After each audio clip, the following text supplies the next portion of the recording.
Hello and welcome to the Daily Comic and Collectible, episode 410.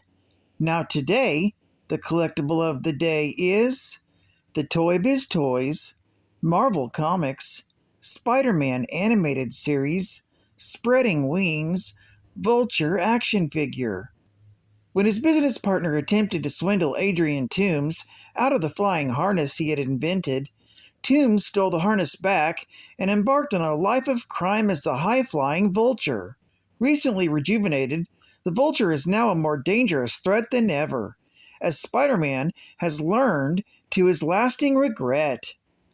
This 5-inch scale action figure of the Vulture is highly detailed with premium deco for a vintage action figure. Characters inspired directly from the Spider-Man animated series and is part of Series 2 of the figures. Vulture is fully articulated for posing and added displayability and comes with his trademark green Vulture costume, complete with wings. Figure also includes a weapon accessory. Toombs even has an action gimmick with spreading action wings. Just squeeze his legs together and his wings and arms pop up, ready to take flight. Released in 1994 by Toybiz Toys. Now, the comic of the day is Web of Spider-Man, Volume 1, Issue Number 3, with a cover date of June 1985, with story by Louise Simonson, art by Greg LaRocque, and cover by John Byrne. This issue is titled Vulture is as Vulture does. We open in Adrian Toombs' prison cell, where he reads the latest newspaper reports about the Vulturions and is furious that they would steal his technology. Having secretly rebuilt his wings in his prison cell, the Vulture decides to fly again, vowing to prove his superiority by killing everyone. Although a prison helicopter tries to follow him, the Vulture manages to get to Manhattan and escape through the subway. Elsewhere in the city, Spider-Man nabs a pair of purse snatchers. After recovering his camera and the hat that he bought for Aunt May's birthday, he decides to go to the Daily Bugle to try and sell his photos first, deciding he has enough time to get his present express mailed to his Aunt May. As Spider-Man changes into Peter Parker, the Vulturions attack Rockefeller Center and rob a jewelry store and flee the scene. The group gloats over how easy their robberies have been since getting their wings. As they plot about getting revenge against Spider-Man, they're unaware that the Vulture has been watching them and is preparing to strike. Back at the Daily Bugle, J. Jonah Jameson turns down the pictures that Peter has taken and says that they're useless, that he wants photos of Spider-Man looking bad.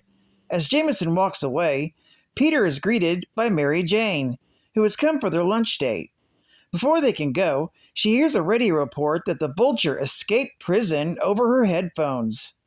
At that moment, the Vulturions return to their hideout, only to be ambushed by the Vulture. He knocks out the Vulturions except for Honcho, whom he takes off with, demanding to know how he managed to steal his technology. At that same moment, Peter and Mary Jane are sitting down for lunch. Peter complains about how much time he has left to mail off the present to Aunt May. Mary Jane assures him that there's plenty of time. Mary Jane suggests that Peter reveal his secret identity with his Aunt May. But suddenly, Peter's spider sense begins going off. Looking skyward, the pair spot the Vulture battling with the Vulturions, with one of the Vulturions coming crashing through the skylight.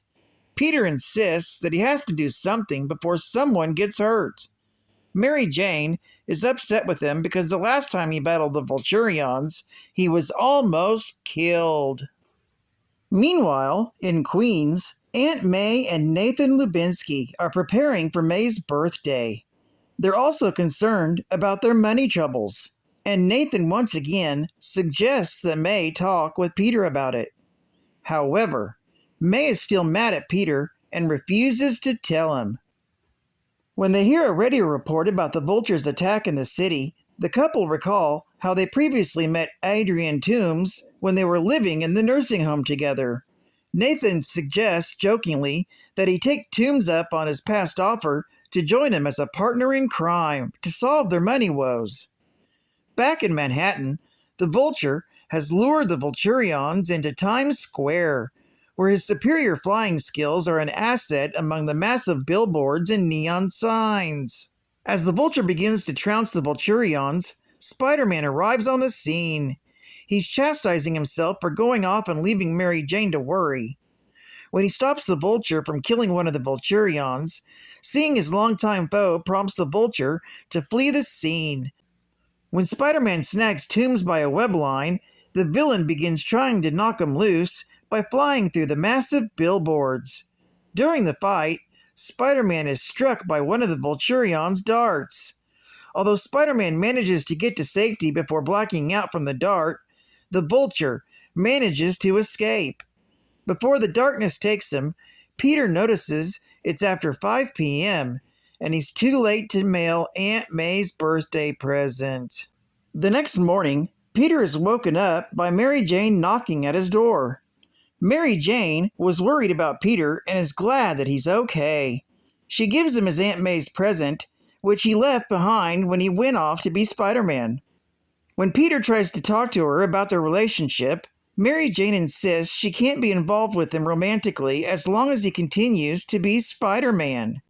She tells him that her own cowardice keeps her from being with him, but asks Peter what is keeping him apart from his aunt. Later, Aunt May checks the mail and finds only bills. Nathan Lubinsky is surprised to learn that there isn't even a present from Peter. Nathan scoffs at this, telling May that she has more than enough gifts from others. However, Spider-Man leaves the gift outside and rings the doorbell and hides. When May opens the door and sees the gift, she opens it and whispers a thank you to her nephew, who watches her joy from up a tree nearby. Geek Fact: The Vulturions. After being imprisoned by Spider-Man, Honcho, a small-time criminal, happened to share the same cell with Adrian Toombs. Feigning complete ignorance, he befriended the supervillain and learned his secret of flight, and during his parole, he created 4 duplicate Vulture costumes. With his 3 partners in crime, also who had been imprisoned by the Wallcrawler, this group could now take their revenge on Spider-Man. The members of the Vulturions included Honcho, their leader, who was also a talented engineer and heroin dealer, Gripes, a small-time crook and friend of Honcho, Pigeon, who's the smallest and meekest, and Sugarface. Of course, his name says it all. He was the looker. Bonus Geek Fact: Peter mentions in the story how his Aunt May is upset with him for dropping out of graduate school. He told her in Amazing Spider-Man, issue number 253, from June of 1984. Peter also mentions how Mary Jane has discovered his identity. She revealed this to Peter in Amazing Spider-Man, issue number 257, from October of 1984. Advertising ad facts. Oreo cookies. Good. So how many bright Oreo cookie ideas can you come up with? You can pause and play, but I'll give you the answers. 1 through 6 is Unscrew, lick, munch, crunch. dunk, and eat. I'm not even gonna go there. Reese's Pieces. Etagram alphabets. He said the taste is out of this world.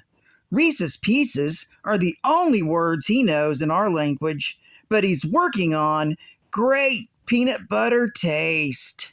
And another big hit from Bonkers. The Bonkers Bike Bag. Bonkers hits you again with the fun new bike bag. It attaches to the front or back of your bike, and you can only get it from Bonkers. Comes in 3 fruity flavors. Strawberry grape, and orange. Bonkers. So super fruity, it bonks. You out! And on sale in February, a new beginning. Who will decide the fate of the man called Moon Knight, Fist of Khonshu? Don't miss a single mystery-shrouded issue by Alan Zalentz, Chris Warner, and E.R. Cruz. Special double-sized first issue.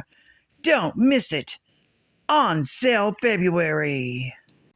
And final geek fact. Young Adrian Toombs' parents died in his early years. Adrian was raised by his older brother Marcus and found intelligent by his teachers at school. His brother Marcus became paraplegic after a motorcycle incident, and the tables turned, with Adrian looking after him. As an adult, Adrian became an electrical engineer and inventor. Toombs, with his business partner, Gregory Bestman, started Bestman and Toombs, a small electronic firm. It was during his time here that Toombs first developed an electromagnetic harness that would allow the wearer to fly. Toombs' excitement of his invention was cut short when he discovered his partner Bestman was embezzling money from the company. When Toombs physically confronted Bestman in his office, he found that exposure to the harness increased his strength. Bestman fired Toombs for attacking him and assumed full control of the company. Toombs retired to a farm on Staten Island and continued to work on his harness. In the meantime, Bestman decided to sell B&T. Learning of this, Toombs adopted the guise of the Vulture, ransacked Bestman's office, and stole his money back. Having enjoyed the experience, Toombs decided to become a costume criminal for fun and became a full-time Vulture. Well, I'd like to thank you for joining me for another Daily Comic and Collectible, and I hope to see you again tomorrow. This is Cat Fan Comics Man, and I'll catch you on the flip. Over and out.